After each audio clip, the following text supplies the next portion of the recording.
बांगलादेशात सुरू असलेल्या हिंदू विरोधी हिंसाचाराच्या घटनांमुळे हिंदू समाजामध्ये तीव्र संतापाची भावना आहे। बांगलादेश जो कधी काळी भारताचा भाग होता तेथील हिंदूवर होणारे अत्याचार असह्य आहेत।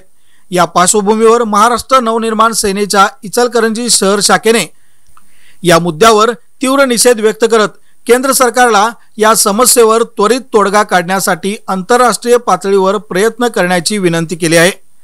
आज शहरातील प्रांताधिकाऱ्यांना निवेदन देण्यात आले।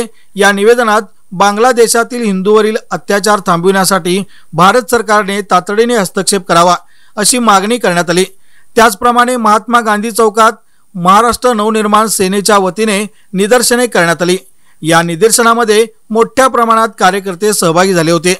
यावेळी शहराध्यक्ष रवी गोंदकर, जिल्हा उपाध्यक्ष राजेंद्र निकम, जिल्हा सचिव प्रताप पाटील, कामगार जिल्हा चिटणीस महेश शेंडे, बाळासाहेब राजमाने, नितीन कटके, ऋषिकेश मराठे, अभिषेक सारडा, राजेश माळी, रोहित कोटकर, महिला शहर अध्यक्षा रसिका साळुंके, स्नेहा सुतार, गंगा माळगे, तन्मय तांबे, सौरभ चव्हाण, प्रथमेश माने, अतुल जाधव, विकी जुवे, प्रतीक सावंत, श्याम येशाल आदी कार्यकर्ते उपस्थित होते। महाराष्ट्र नवनिर्माण सेनेने या माध्यमातून बांगलादेशातील हिंदू बांधवांवरील न्यायाची मागणी केली असून केंद्र सरकारपर्यंत स्थानिक जनतेच्या भावना पोहोचविण्याचा निर्धार व्यक्त केला।